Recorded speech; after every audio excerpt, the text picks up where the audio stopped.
So, what can you say about a movie nobody really understood, nobody really went to, and nobody really wanted?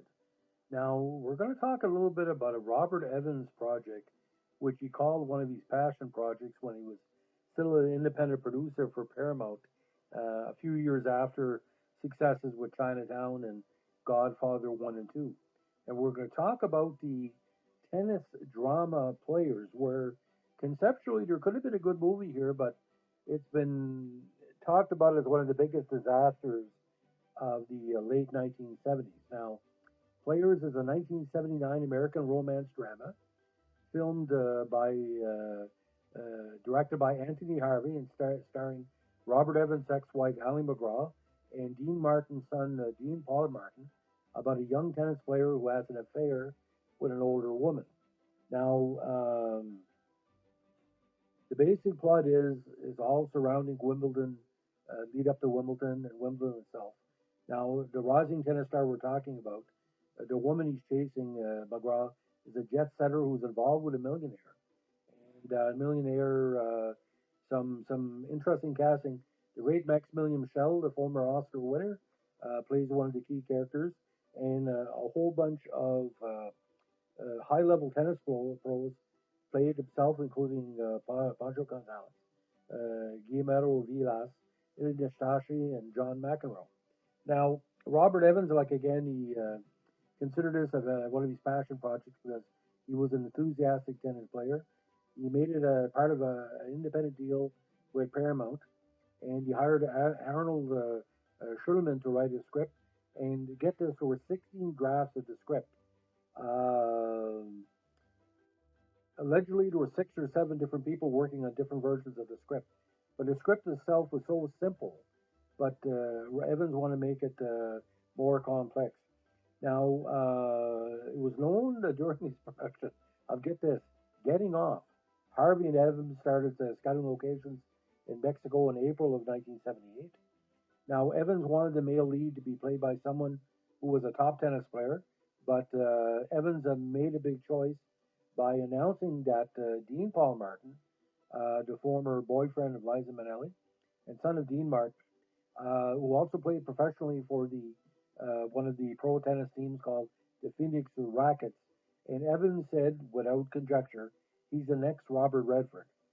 He's had one of the best screen tests I've ever seen. But Martin said he was reluctant to act because he said, Bob assured me it was the first time in Hollywood history with this kind of money behind a movie which could show tennis in a good and authentic light. And the tennis scenes were not too bad, but the plot itself, very basic. Now, Evans eventually signed him to a six-picture contract, but Martin's co-star had the big money in this. McGraw's fee was $500,000.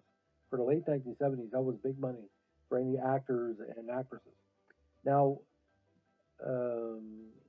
he didn't like the title. He went over to Players, and but Players again was, I think, a copyrighted name for books and different things before. So there was a little bit of a controversy about that. Now, critical claim about the movie was terrible. Vincent Canby of the New York Times called it this sort of movie in which the actors serve the function of scenery. Gene Siskel, in one of the reviews of the movie, he did too, said a problem with the script is that the both characters are totally unlikable. He said there are sort of selfish, me-centered characters who we suspect populate Beverly Hills and environs, people interested only in cars, clothes, sex, and money. And but the worst review was Brendan Gill of the New Yorker. He said the only thing that's really real life about the movie is the tennis sequences. And he said he noted that the incompetence of its star Ally McGraw, who is very good looking and is unable to recite even the simplest lines with conviction. And this where it occurred. She had appeared in Love Story when she was married to Robert Evans. She was never a great actress. And Codco had called this the Ally McGraw School of Acting, where you would have to be hit with a board to get emotions out of you. But the movie itself, like for its time, it was very interesting cinematography. But like I said, the plot and the pacing is very terrible. but the tennis sequences were kind of mimicked in a kind of not saying an unofficial remake, but it was another go at a movie called Wimbledon years later. I think it came out in the late 2000s, early 2010. Not too bad. But a big fan of the movie of all people was Quentin Tarantino, who basically said the film was ridiculed by critics and dismissed by audiences when it came back out. But as a Hollywood tennis sports movie, it's pretty good, claiming Martin's tennis is terrific, and while I didn't necessarily need to see him star in anything else, as a tennis pro, he's pretty, convincing. So for what it was, if you're expecting a two-star movie, that's what you're getting. But you rarely see this movie on TV. You rarely see it on DVD. It was hard to find a VHS back in the day. Literally, I've only seen one copy of this movie on VHS, and that was maybe in 1984, 83, 84. I haven't seen anything since.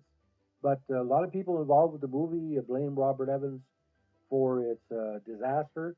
It's never really talked about in various documentaries about Robert Evans, including The Kid Stays in the Picture. Ali McGraw wasn't a great actress.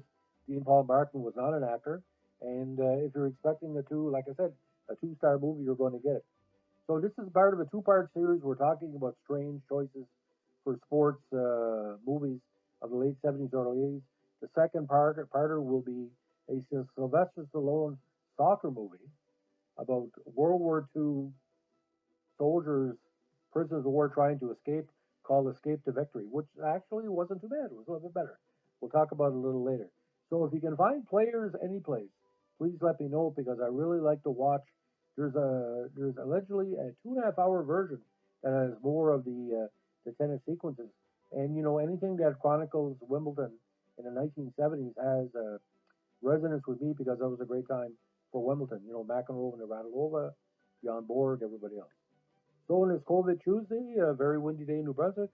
Have a great day, and if you like my podcast, leave a comment or subscribe. If you don't like it, don't tell nobody.